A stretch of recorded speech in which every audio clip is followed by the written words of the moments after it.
I have been seeing something consistently over the last few years in some of the clients that I work with, and it's really about people that have more than enough money to retire comfortably, but really just can't bring themselves to spend the money or try and figure out what that withdrawal strategy looks like to give themselves comfort within retirement. A lot of them start off retirement and kick that first year off stressed and miserable because they just can't tell themselves or bring themselves to spend the money from their portfolios. And a big piece of this is psychological, by the way. We're going to go through this in the video today, but it is really about knowing if you are going to be safe or not spending X amount of dollars per month or per year. Now, when you are in your working years, the reason why this generally works better is because you always have a paycheck coming in. So whether you buy a car or you go on vacation or you have a large expense, you know that your next paycheck is coming into your bank account and you're going to use that money towards whatever that expense is. When you retire, again, even if you know in your heart of hearts that you have enough money to do something, you are taking money from a pot of wealth that is there for the rest of your life and needs to last for the next 20, 30 years. And if you take that money out, it is no longer growing towards that goal in the future. The irony in all of this is that the people that did everything right getting up to that point are usually the people that are hurt the worst. I'm Jake Landau. I'm a certified financial planning professional, and I help people retire with clarity and confidence. By the end of this video, I want to give you an actual fix, and it's not the numbers. It's really a change in mindset. Let's talk a little bit about how people actually get here. And again, I think you'll find yourself resonating a lot if you are in this position. Now, you have likely spent 30 or 40 years of doing everything right in your life. You are living below your means, you're maxing out your 401ks, you're making sure that you're investing diligently in diversified low-cost index funds and ETFs. You're watching every dollar to make sure that you can retire when you want. That discipline is why you have the money to make the decisions and at least choose the path of what you would like to do next.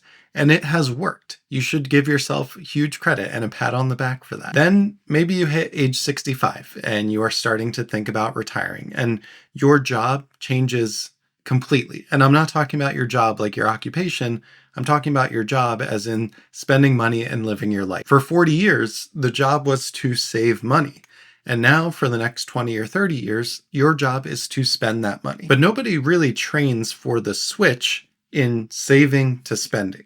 For people that can't make the switch from saver to spender, that discipline that got them here in the first place is actually the cage that's keeping them not happy in retirement. If you're the type of person to drive 20 minutes down the road to get a better price on gasoline for 10 cents a gallon, but you're sitting on $2 or $3 million for your retirement portfolio, I am talking to you right now. Now, why does this actually happen? Well, the first reason, and I think it's quite natural, is just the scarcity wiring in our brain. It goes way, way back, thousands and thousands of years.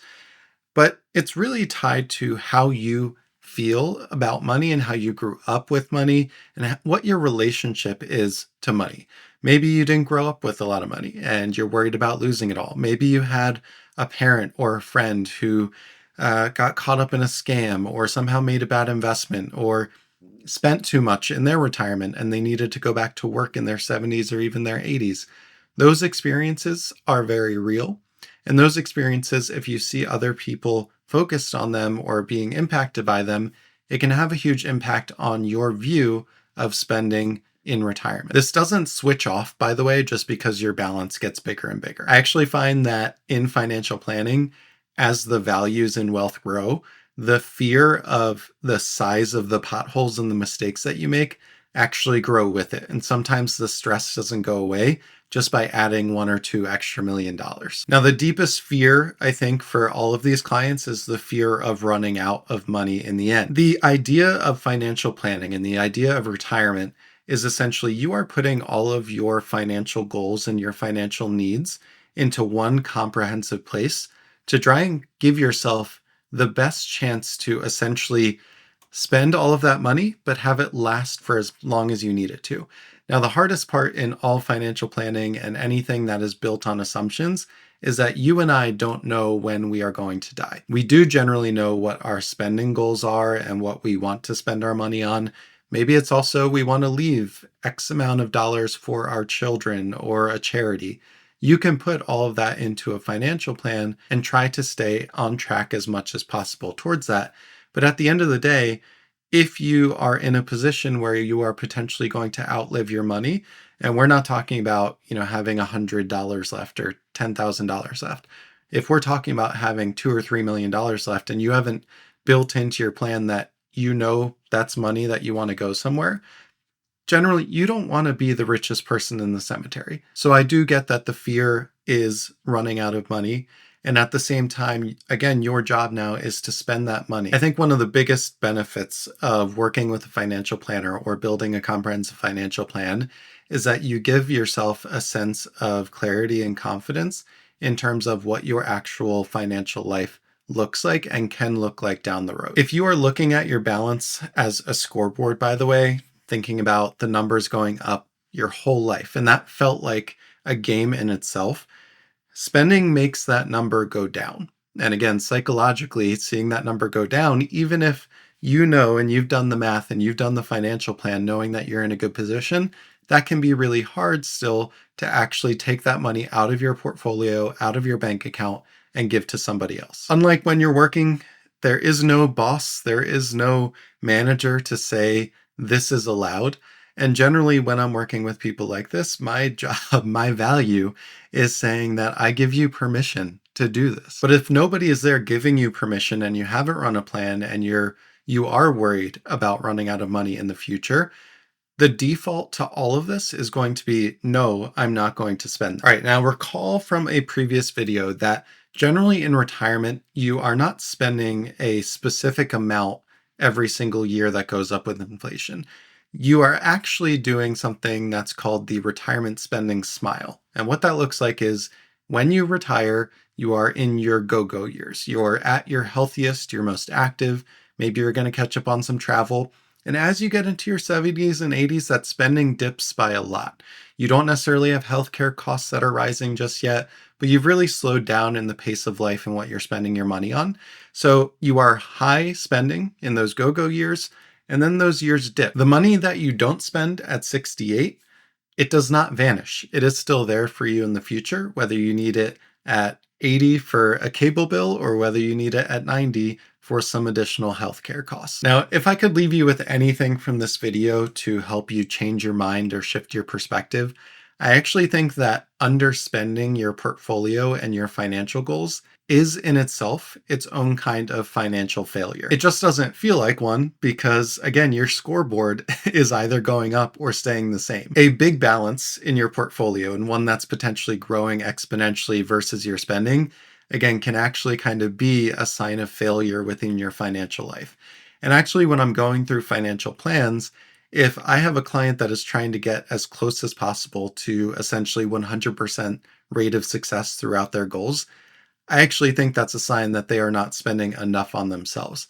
I generally want people to be within 70 to 90% chance of success because a financial plan is going to assume that you are a spreadsheet, that you are black and white, that you're going to do every single thing that you tell it as you tell it. But we know that we are human. We're going to make different decisions based on what's happening on our life, based on events that are happening to us, based on events that are happening to our family or the market even. So please, the goal is not to die with the most money.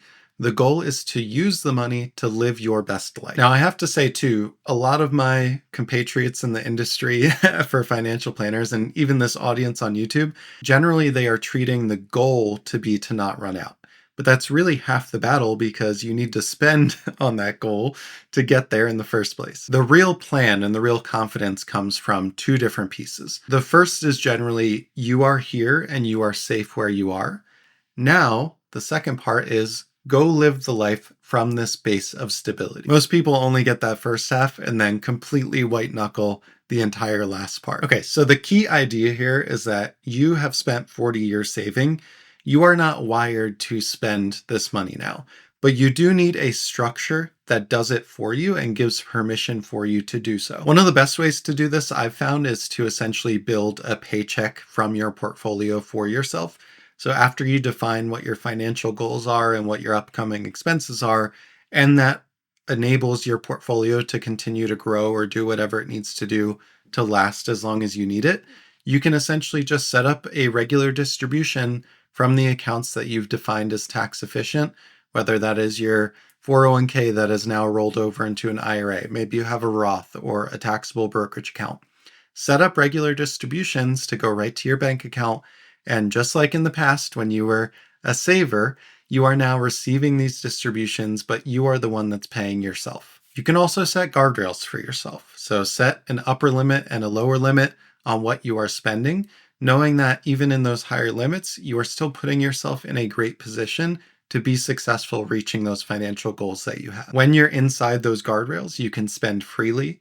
And when you're getting outside of those guardrails, you know to reel it back or dial it back up. The happiest retirees generally are the ones that are doing the things that they actually saved for and wanted to do and spend their time and efforts in retirement on.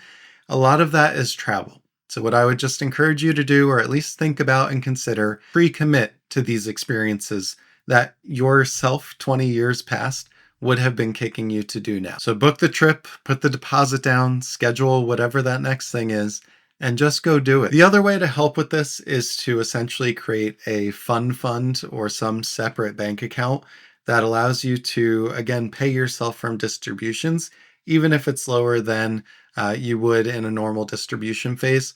Put money into that account and do that as a guilt-free spend whenever you would like. So if you've spent your life being responsible, the last responsible act is now to spend that money and live your life to its entirety. And that in itself takes a plan as well. That permission and the math that proves that you can spend that money is exactly what I do. So if you would like to run through your comprehensive financial plan with me, a certified financial planning professional, I would love to meet you. The link is down below in the description. Again, I am Jake Landau, a CFP, and I run Woolstone Wealth Management. Thanks so much for watching. This is a new channel, so I would love for you to like the video and subscribe to the channel. It really helps for other people to find videos just like this. Thanks so much. I'll see you next time.